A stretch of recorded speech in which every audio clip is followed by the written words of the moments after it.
What are we talking about? Rental Family. Let's start with Rental Yeah, Family, shall we? let's do that. So, a little bit of background on Rental Family. This came out last year. We watched it pretty late last year. It's probably one of those movies that Australia got really late for some reason. Avatar. It's because of Avatar. Oh, yeah, because of Avatar. That's right, There were like no movies out when Avatar. Then once Avatar's buzz died down, there was a slew of movies that I wanted to go watch, and that's why I've been I find to the that cinema. phenomenon really funny. Like, just every film is scared of Avatar for some reason because they keep making $2 billion for some reason because people just won't show their films during the Avatar period.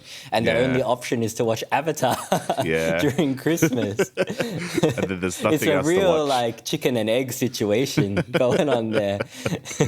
Yeah. But anyway, Rental Family is directed by Hikari, who co-wrote it with Stephen Blahout. It stars Brendan Fraser as an American actor based in Japan who begins working for a rental family agency where he plays roles in the lives of strangers. Supporting cast includes Takehiro Hira, Mari Yamamoto, and Akira Emoto. So I I had heard about this film a while ago, Tavi, and I was like, at the time, I was like, we should do a reaction to the trailer for this new Brendan Fraser movie because it seems pretty relevant to us as people that have kind of lived a gaijin's life in Japan for a bit, and you're like, nah, fuck that. I hate Brendan Fraser. And I'm not talking about that shit. I hated Brendan Fraser. I hope he gets replaced by AI someday. I had an inkling that it might have been about like rental families, but it's also, I don't know. I could have just assumed wrong, but I was like, why are we just randomly talking about some random Brendan Fraser movie? And then I didn't even watch the trailer until like maybe a couple months later. I was like, oh yeah, it's about like Japanese shit. So it was like, oh, I see why you recommended it to me. I watched this one on my own. I know I watched it with a few friends, but like, yeah. But I... Did you have to rent those friends, Tavi? Nah, I don't need to rent friends. I have too many friends. Okay. Yeah. I see a lot of videos about like the loneliness epidemic and whatever. And it's like, I don't really see that struggle. Surprisingly, especially for a creative introvert, I seem to... I mean, it sounds like I'm fucking sucking my own dick here, but that's all right. I guess you can suck your own dick sometimes. It's like, yeah, sure. I'm actually not really struggling for friends. I seem to have a lot, and I know probably a lot of people do tend to like message me at times, and then I'll be out doing something, and then I'll be like, I'll respond to that later, and then I just forget about it. So I've taken the surprisingly Japanese approach of unread texts for like a couple of days, maybe not weeks or months like Japanese people, but it takes it takes me a little while to respond to people because sometimes I can't got too be many bothered. friends, Tavi. You got too many friends, and you got all the listeners as well. They're our friends as well. And then after this, you'll see like no one will message me ever again, and then I'll be like, I'm that guy, And then I'll use Brendan Fraser's services, and I'll be, hey, Brendan, come over. He's like, I was just acting. He's like, you get over now. And it's just like, Oh, yeah. By the way, Tavi says Brendan Fraser, like Fraser Crane, even though his name is Fraser. It's just something that happens. You guys can get used to it. Oh, yeah. I don't care. It's fine. Potato, tomato, Mongolian tomato. beef. Yeah. All good. It's all Mongolian just like, beef. it's all Mongolian beef. But anyway, Rental Family. So, obviously this is focused a lot on the concept of a rental family, a place where you can rent actors essentially to just play people in your lives if you don't have that many people in your lives, which is fine, by the way. Like it's fine to not have that many people in your life. I myself don't really have that many friends aside from my wife, who I think is my friend. But, so it's fine. Like it's okay to be an introvert. It's okay to be lonely. And that's why these companies exist in Japan, a country that is notorious for having a lot of introverts. Notorious for being lonely. And they do actually exist. This is not a fictional thing. The first time I'd seen this explored in a movie was the Werner Herzog movie, Family LLC, where it was more of a, I think it was in the style of like a mockumentary. And I really enjoyed that movie as well. That was very much guerrilla shooting. I think I've mentioned it once in this podcast. There's a scene where two of the actors meet on a Shinkansen platform. And I remember watching Werner sort of talk about the way they shot that scene. They basically got one cameraman and I think two lapels. And then it's just like, okay, just quickly meet here and then scatter. So the two actors would just like go and perform their lines in like a two shot. Yeah. And then I think Werner or someone would spot the guards or the security coming. It's like, okay, quick, they're coming, let's go. And then they would just scramble and just sort of like lose them in a crowd. And it's quite funny. I think they maybe did like one or two takes before security came. So yeah, even an old legend like Werner is doing guerrilla filmmaking, but they're pretty strict about filming in Japan. I don't know if this is still the case, but yeah, definitely in the past. I think in Tokyo, I think most of the stuff we see is not shot in Tokyo. It's just in other parts of Japan, which are maybe a bit more lax because it's not. I feel like I'm not sure now because of all the influences, but Japan doesn't seem like they would really care that much about people just filming stuff in public. Yeah. Cut to that clip of that streamer getting punched in the back of the head. Yeah. Well, you know, that's a particular area of Japan. Yeah. That's funny, that clip. Like he gets knocked in the back of the head. And then he's just suddenly Japanese. He's just speaking Japanese. And one of the comments is like, "Bro got knocked so hard he turned Japanese," and it was really funny. Shinjuku de. Yeah. That's pretty funny. But I guess we're sort of getting away from the topic a bit. But yeah, Rental Family was quite a surprise. When I saw the trailer, it looked good. And I like the depiction of Japan, especially from an American film, because the way that Americans sort of depict Japan and Japanese depict Japan is very different. America is very much stylish. Whenever I think of American representation of Japan, it's very much like neon lit, and there's like ninjas somewhere. And then, it's all so like Lost in Translation. Lost in Translation is probably one of the more close depictions, but that was still Japanese people didn't really like it because it still sort of depicted them as sort of less than like the main characters. We're talking more about like movies like Kate and Bullet Train, I guess. You know, I liked the Kate. hyper stylized. I didn't like Bullet Train, but I like Kate. But but it's got the similar vibe, right? The neon-soaked city aspect of Japan, which is true in some respect, but it's only one aspect of Japan. Like Japan has a lot of shit going on. They got countryside, they got mountains and shit, which are all quieter and more subdued. And even within Tokyo, there are quieter areas as well. Yeah. And I like Tokyo because it feels very noisy, but at the same time, it's quite introspective, I guess, in a way. Yeah. And I think this movie's look captures it.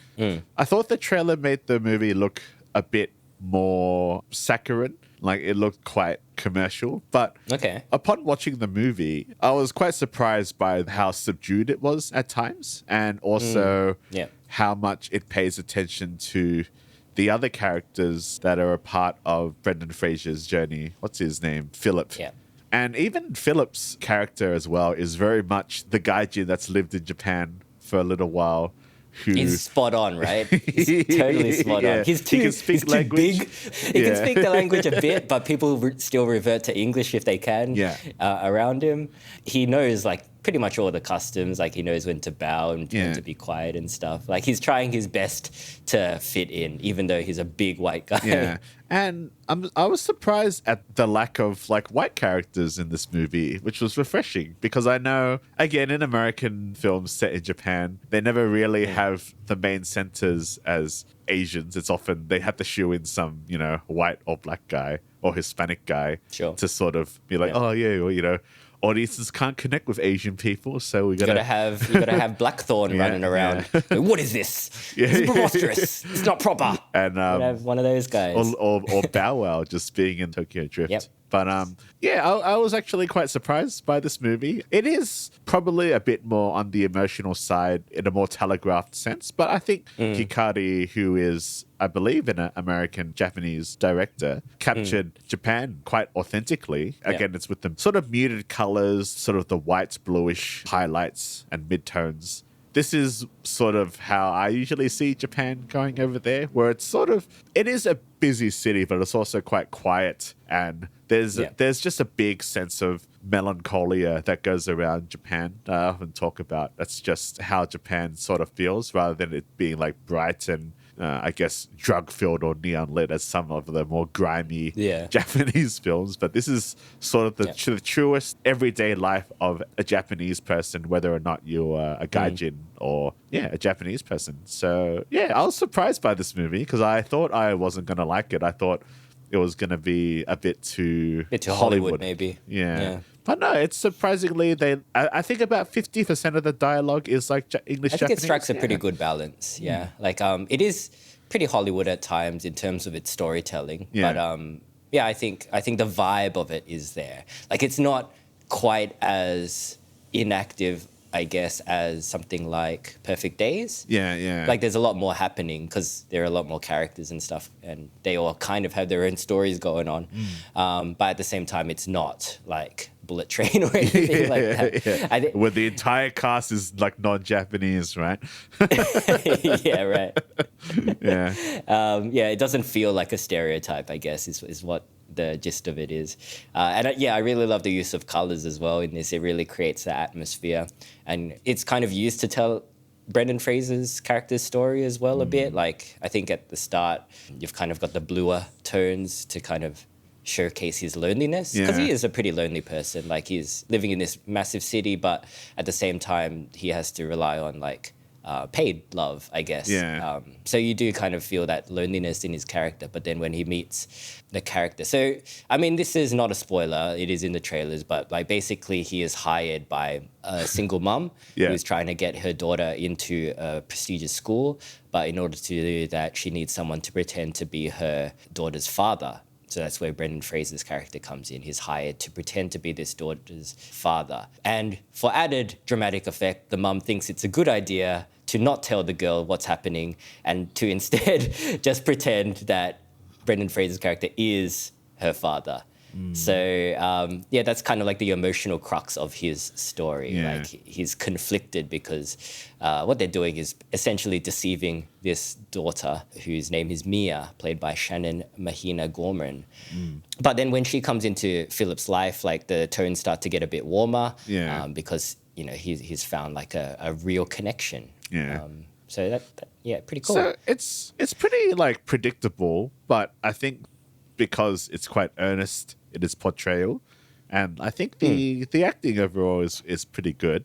So you're still invested, I think, because a lot of Japanese storytelling, surprisingly, is quite predictable, but I think it's with its execution is where some of it shines. But there's another subplot that involves Philip and like a retired director or something. Or actor. Yeah, so that's the character of Kikuo, who's played by Akira Emoto. Yeah, so that is sort of quite independent of the storyline between Philip and his pretend daughter, Mia.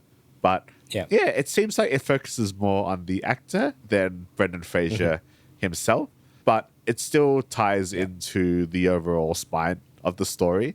And I think it's quite well done, because it's hard to do these sort of subplot stories and then still sort of tie it in, because quite often, if you're not careful, it can feel like it's two different stories rather than a cohesive piece. There are more than these two stories as well going on in the film, though. There's also like Aiko, played by Mari Yamamoto. She's an employee of the rental family company, and she's got her own plot line going on where she at the start of the movie, she's quite invested in the company because she feels like the cause of giving people a genuine, quote unquote, genuine connection to somebody by pretending to play this part. That's a just cause. But then throughout the film, she starts to see the flaws in that system.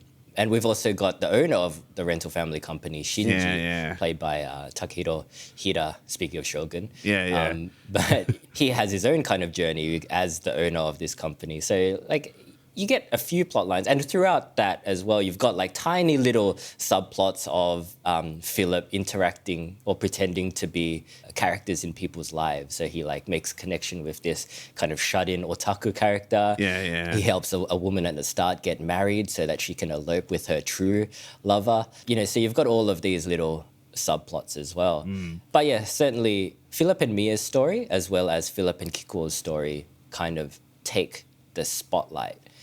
I'm not sure how I feel about Kikuo's story, to be honest. I feel like it may have been one too many elements in the movie. Probably would have preferred to focus on Mia a bit as the main, because I don't. Yeah, I know you said it kind of ties in, but I feel like it didn't tie in enough. Like the two stories weren't connected enough thematically to make it very satisfying. And yeah, it just didn't hit me that hard, Kikuo's story. And that's unusual because... Yeah, you love old people. Yeah, usually the old people get me teared up. But Kikuo wasn't really doing it for me. I don't know. Yeah, I don't know. I enjoyed it. I think it was balanced enough. And I think I've seen that story before with Mia. That's basically the family LLC story. So it didn't bother me too much. I think it's better to see maybe two stories because it sort of shows the scope of his job. But I didn't have an issue. I quite enjoyed Kikuo's story. Yeah. And I mean, I'm not sure if I got completely emotional by the end of this movie. Not like some of the people in your theater. Yeah, the guy next to me is just weeping openly at times. He's just like, oh, I'm sorry. His wife's trying to console him and shit. That's the kind of movie this is. It does get you emotional. Yeah. I teared up at a couple of points. Yeah. So yeah, it is quite an emotion-filled journey. I think so. It's definitely a film that you can watch with your family. It's got some pretty nice themes. It's sort of a stepping stone into watching some more, I guess, nuanced cinema, and also for people who want to see a more authentically portrayed Japan. It does still feel quite Hollywood at times. I would liken it to How to Make Millions Before My Grandma Dies. Yeah. It's kind of that emotional level, that kind of nuance. It's like still a little bit Hollywood, but it's kind of more deeply rooted in the cinema of its origin, Japanese cinema or Thai cinema in the case of Lan Ma. Yeah. And it's not super heavy either, and it's not super melodramatic. It's kind of a bit more subdued. Yeah. Speaking of, I don't know. I think I actually prefer this movie over Lan Ma. Like on retrospective, Lan Ma is a good movie, but somehow I think it's just a little bit overrated. I'm not sure if I'm just being contrarian. Okay. It just seemed like that movie, even though it showcases Thailand very, very well and very, very authentically, its storytelling was a bit too on the nose somehow for me, a bit too Hollywood, and it seemed like it was just. Yeah, I mean, it was sad, but I was like, oh, yeah. Like, I don't know. It just didn't hit me as much, even though there's some very good filmmaking. It just, I don't know, was a bit... Maybe it was the performances, Tab. No, the performances were all right. It just, I don't know. Just they're all right, but they're no Brendan Fraser. No, it's not Brendan Something Fraser. about Brendan Fraser that, really tugs on your heartstrings. I guess even though I am sort of Thai origin and have more blood within Thailand, I probably... And I'm sorry, Tor, if there's any of my Thai family listening to this, I do prefer Japan over Thailand. Let's not mince words here as well, It's just... Well, you've spent more time in Japan than in Thailand, right? Yeah. Thailand... So it does make sense. ...would be too hot for me now to live. It's just it'll be too hot and it's not easy to get around and I'll just be tired all the time. Yeah. It's definitely cheaper than Japan. Oh, actually, I don't know. Thailand can be quite expensive. It depends on where you go. I think I've got about this before. Wherever that place was, whatever beach we went to, best fried rice I ever had in my life. There's that seafood fried rice. God damn, balls. Yeah. I'll never forget it. It was so good. They got good food in Thailand. They got really good street food in Thailand. Yeah, you can't go to a shopping center. It has to be the risk-filled street food. where all the best stuff is. Yeah, it's good shit. Good shit. And so is Rental Family. Rental Family is pretty good shit, I would say. If you have any kind of connection to Japan, you'll definitely like it. And if you like kind of subdued emotional journeys, you'll probably like it as well. Yeah. It's good. And it's funny because with Brendan Fraser's performance, it was also, I guess it's because of the movie, it's quite subdued as well. And it was sort of like a bit of a contrast because the last movie I saw Brendan Fraser in was Killers of a Flower Moon. And he's just like super over the top. I'm like, you silly boy. I'm like, what are you what are you doing, Brendan? You just won an Oscar and then I think he was trying to match everyone else's energy in that movie. Yeah, I think that's what happened. Yeah, maybe. How do you feel about the resolution of the film though? Because I know you have a thing about like white savior and like the Western mentality is always correct kind of vibe in a lot of films. Yeah. In this film, I mean, this is a spoiler, by the way, but basically through Philip's actions, everybody in the rental family just realizes that what they're doing is wrong. And they still keep the company running at the end, but they don't pretend to be people without the knowledge of the participants, basically, is the compromise that they reach. Because of Brendan Fraser, the white savior. Yeah. To be honest, it didn't really bother me that much because it would throw off the tone of the movie. I didn't really notice the white savior complex as much in this movie. Maybe because I like Brendan Fraser more. And well, he didn't have like a impassioned speech where he's telling everybody like, that what they're doing what is are you wrong. doing is wrong. He just goes to jail for a bit, basically. And they're like, shit, maybe we've gone too far. Yeah. And it is sort of in a sense that it's authentic to maybe it is Hikari playing to both sentimentalities. Like she is a Westerner. Actually, I don't know if she grew up in the States. It feels authentic, so it doesn't feel like it is just shoved in as much. I think it doesn't bother me because I like the movie, I guess. Like, you know, for Crazy Rich Asians, for example, like I hated that movie. So when that ending sort of came up, it was a bit more like, the white way is the better way. And it just really irked me. So, no, it didn't bother me too much. But I don't know, what did you think of it? Do you think it was sort of like a little less... I noticed it. Yeah. But...